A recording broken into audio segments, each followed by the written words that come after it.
For years, the United States and Israel thought that killing their most determined adversaries and coupling that with airstrikes from the top military forces in the world might break them. But now the question is rising. Did Iran really break? Did Hezbollah really break?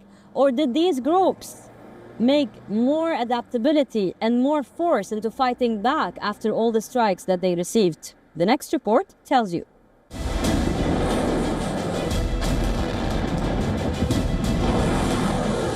Wars are often built around a strategy. Take out the leaders and the organization begins to crumble. Then launch targeted attacks to destroy the command and control centers, completely eradicate the military bases, the weapon depots and other installations to cripple the enemy. That's what happened in West Asia.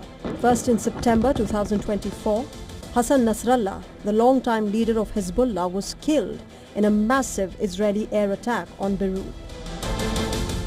Then on the 28th of February 2026, Ayatollah Ali Khamenei was assassinated in a joint United States and Israeli airstrike on his compound in Tehran.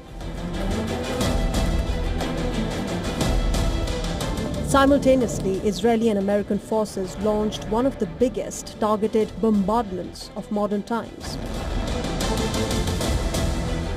Sustained daily airstrikes target Iranian leadership, air defenses and military infrastructure. Iran's every military installation was targeted by pinpoint accuracy. For 40 days, bombs rained non-stop. Yet, recent events across West Asia are raising doubts about that theory.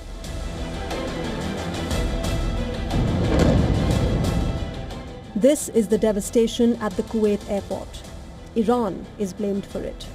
The IRGC rejects it, says that it struck American bases in retaliation instead. But beyond the claim and counterclaims, what's real is the Iranian response. After every attack by US, Iran strikes back hard.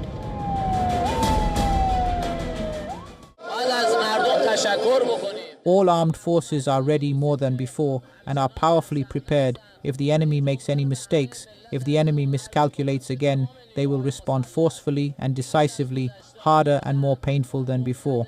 Our people's presence adds to the power of the armed forces. In Lebanon, Israel launched devastating attacks on every Hezbollah stronghold. The Israeli military has made deep inroads inside Lebanon. But the Hezbollah continues to fight back hard. Using newer drones and tactics, it inflicts pain on Israel. Disarmament means stripping Lebanon of its defensive capability and the capability of the resistance and this people, paving the way for annihilation. Despite years of targeted strikes, assassinations and military pressure, today, both Iran and Hezbollah continue to demonstrate an ability to absorb losses, reorganize and retaliate.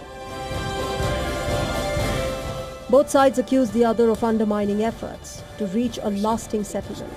For Washington, the situation presents a difficult reality. The United States remains the world's most powerful military power, yet deterrence has not fully prevented Iranian retaliation. Now comes the question of diplomacy. President Donald Trump confirmed that the US held direct talks with Hezbollah, marking the first time an American president has engaged with the group. Remember, Hezbollah is designated as a terrorist organization by the American government. Is it possible to get to a deal with Iran, whether to go in and do that or to open up the Strait of Hormuz without seeing an Israeli cessation of their hostilities in Lebanon? I think it would. We're trying to separate it. I mean, you look, it's a very different kind of a thing. We actually spoke with Hezbollah for the first time ever. We didn't know they spoke. And they agreed. Yesterday, they're not going to shoot. Israel's not going to shoot. Trump, who once tore up the nuclear deal and called Iran the world's leading state sponsor of terror, has sent signals that he wants to meet Mojtaba Khamenei. Would you like to meet him or meet any of the Iranians in person? I've never thought of it, actually. It's a very good question. I'll think of it. Yeah, I'd like to meet him. I like to meet everybody. I'd like to meet him. We probably will meet at some point, depending on how it all works out. The historical irony is stark. The late Ayatollah Ali Khamenei was fundamentally conservative, historically avoiding direct confrontation with Washington and explicitly opposing the weaponization of nuclear materials. But his demise cleared the way for the Islamic Revolutionary Guard Corps to seize absolute strategic control. Did military pressure weaken Iran and Hezbollah, or did it force them to become more resilient? Supporters of the pressure campaign argue that both Iran and Hezbollah have paid enormous military and economic costs.